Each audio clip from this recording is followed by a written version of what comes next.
Meu nome é Volney Blossfeld, nasci em 31/10/68, vim na capital de São Paulo, estado de São Paulo, e com minha família, era metalúrgico lá, eu, meu pai, minha mãe do lar, e o meu pai atendendo, ainda tinha muito recente na memória dele, aquela propaganda que o governo fazia: venha para Rondônia, nova fronteira agrícola do Brasil e tal. E ele tinha aquela ilusão, como ele tinha um irmão em Cacoal, resolveu trazer a família para Rondônia. Então chegamos em Rondônia em 1985, ficamos em Cacoal, tentou a vida de comerciante lá, não deu certo, e aí estava abrindo a BR para cá, a BR-429 até Costa Marques.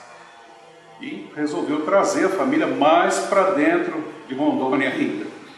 Quando viemos, a estrada não estava pronta, totalmente pronta, as pontes não estavam bem prontas ainda. Então, a minha mãe, meu irmão mais novo, eu mais um irmão só, ficaram em São Miguel, um barraco em São Miguel, que estava começando naquela época também, era praticamente um aglomerado de casas em volta do traçado da BR. E meu pai e eu viemos conhecer Bom Princípio. Atravessamos aqueles rios, o Rio Preto, aquele rio que faz divisa com São Miguel, praticamente a nado, e viemos conhecer a cidade.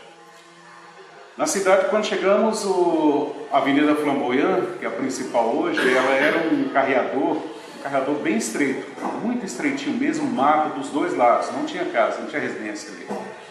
Subindo, tinha a construção do INCRA, o prédio do INCRA, as casas, o pessoal do INCRA, casas funcionais do INCRA, a escola Rui Barbosa estava terminando de fazer, o Centro Técnico Administrativo, o CTA, a prefeitura antiga também estava em fase de conclusão, e basicamente a cidade era isso daí.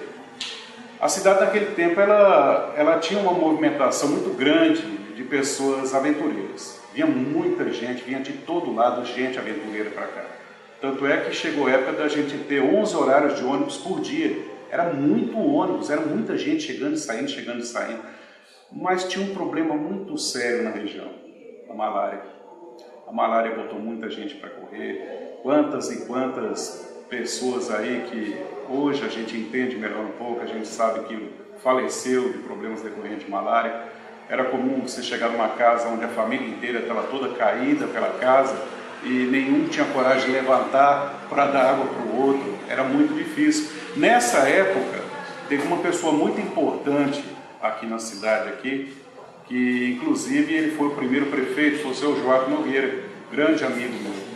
O Joab, ele tinha um conhecimento mesmo sem ter formação na área, e ele fazia o que podia. Então, ele costumava tratar das pessoas com o que ele tinha e atendeu as pessoas daquela época, todas elas são gratas ao Joab pelo atendimento que ele fez. Ele não visava lucro, ele visava o próximo. Então, é uma pessoa do coração muito grande que a gente deve reconhecer. A família vindo para cá, fomos estabelecendo, e teve problema também, porque naquela época o INCRA ele não distribuía corretamente os lotes urbanos. Então, para você conseguir um lote urbano bem localizado aqui, você tinha que ser, vamos dizer assim, bem amiguinho do pessoal do INCRA. Nós, mesmo tendo chegado nessa época, pegamos um terreno e ele fica praticamente quase no limite da cidade. Nós pegamos esse terreno naquela época e tínhamos esse terreno até esses dias. Os outros terrenos que nós possuímos na cidade foram comprados de particulares, né? Essa questão do INCRA também, não só na cidade, mas principalmente no campo, ela foi com o tempo causando uma série de conflitos, porque o INCRA favorecia algumas pessoas em detrimento de outras. Então, como se fazia, provar esse tipo de coisa é muito complicado para a gente provar. Mas aconteceram vários conflitos. Desses conflitos dessa época, a gente tem que lembrar de uma pessoa que hoje não está mais com a gente, eu não sei nem se está viva, uma pessoa que na época a gente chamava de Neide Japonesa. Então a Neide Japonesa, ela começou a organizar esse movimento das pessoas do campo para buscar um pouco mais de justiça, um pouco mais de lei nessa questão das terras. Bateu de frente com o INCRA, teve situação que o meu pai e eu tivemos que intervir, porque o pessoal ia tocar fogo no veículo do INCRA, com eles dentro, né? Foi uma situação bem complicada. E devido a esse problema com o INCRA, isso aí também impulsionou para que o meu pai, que era uma pessoa muito dinâmica, uma pessoa bem instruída, começasse a buscar recursos para o município. Então, nessa época que dava muita malária, só tinha o Joab que atendia a gente, o meu pai, ele conseguiu, fazendo contatos em Porto Velho, fazendo contatos, trazer o primeiro enfermeiro para cá, o seu Manuel, o enfermeiro Manuel, que dividiu, ele era funcionário público, né, mas dividiu com o Joab o tratamento da saúde das pessoas. O meu pai também, na época, conseguiu trazer o laboratório da Sucam, e aí teve o Batista, né, se não me engano foi o Batista o primeiro aqui, o Batista ficou com a gente muito tempo, depois o Valmir, e naquele tempo a energia que a cidade tinha, ela era somente para a Vila do INCRA. Essa energia era só eles que tinham motor, só eles que tinham água gelada na cidade.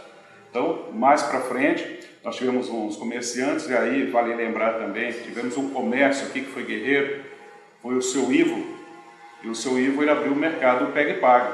O seu Ivo ele passava às vezes 3, 4 dias na estrada, cortando barro para trazer mercadoria, para abastecer a cidade. Praticamente foi um mercado que existia aqui durante muito tempo. E nessa época também, o meio de comunicação era muito complicado, não tinha telefone, não tinha celular. O INCRA tinha o rádio particular dele, foi quando o seu Raimundo Oliveira de Costa Marques, que ele era da Secretaria de Segurança Pública, convidou a minha mãe e eu para que nós ficássemos responsáveis pela estação do rádio da Polícia Civil, o rádio da Segurança Pública, né? E esse rádio foi instalado no CTA, eles vieram instalar o rádio. No início, o INCRA ele cedeu energia quando o motor dele estava ligado, mas não demorou muito que eles cortaram os fiozinhos do rádio, né? E esse rádio só funcionava com bateria. Então a pessoa que necessitava, quando tinha alguma situação que era muito violenta aqui, que tinha que comunicar às autoridades, Costa Marques, Alvorada, então a pessoa já sabia que a gente tinha que arrumar uma bateria para ligar o rádio e comunicar. Comunicar essa situação de violento. Naquele tempo era muito violento, era um absurdo, porque quando tinha jogo do Brasil, o pessoal se escutava o jogo pelo rádio, ninguém tinha TV, a parabólica não tinha se popularizado ainda. As pessoas comemoravam dando tiro nas ruas, e era aquele tiroteio, e era normal todo mundo andar com revólver na cinta, todo mundo andar com espingarda pendurada, né? E uma coisa que eu estava refletindo esses dias é que, mesmo com toda essa violência, a gente, pensando esse tempo que passou, a maior parte das pessoas que morreram naquela época não eram pessoas de bem.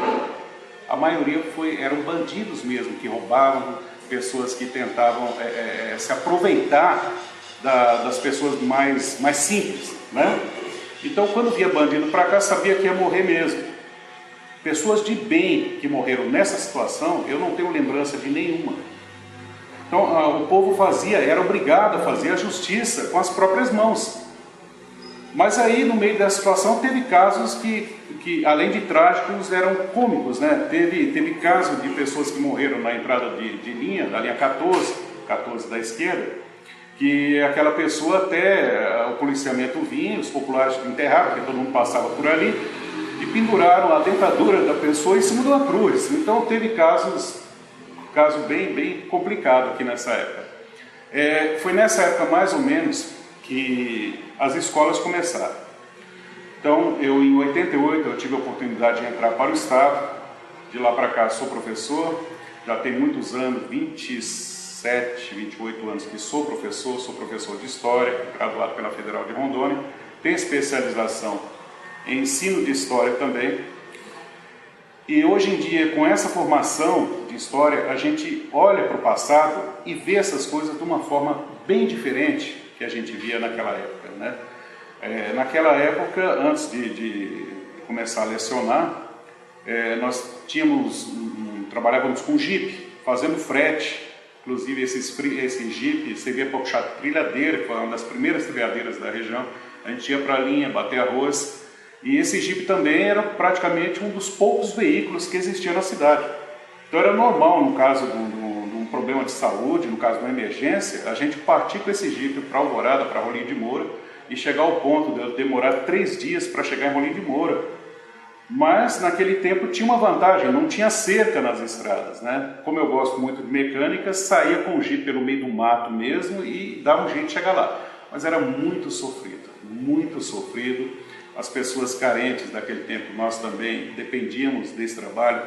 Em 86, minha mãe, ela começa a lecionar também.